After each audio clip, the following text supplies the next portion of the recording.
DeFi platform Conic finances CNC token surges 50% as the protocol plots comeback after hack. Conic Finance was hacked in July, draining roughly $3.6 million worth of Ether from the protocol. 10 years of decentralizing the future. May 29 to 31, 2024, Austin, Texas. The biggest and most established global hub for everything crypto, blockchain and Web3. Register now. Decentralized finance, DeFi protocol Conic Finance unveiled plans Tuesday to deploy its upgraded version, V2, after suffering an exploit in July.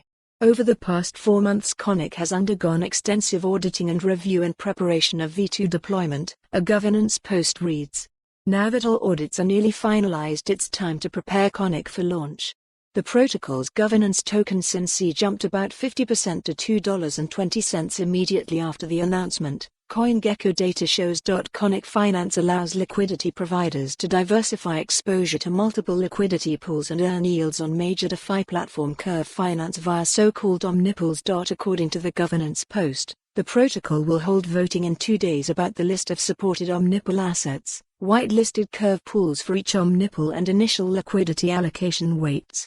Once the votes conclude, a separate governance proposal about the V2 deployment will include new features, reimbursement schemes and incentives. The comeback plan follows a hacker attack on the protocol in July, which saw roughly 1,700 ETH, worth over $3.6 million at the time, drained from Conic's ETH omnipool, exploiting a read-only re-entrancy bug.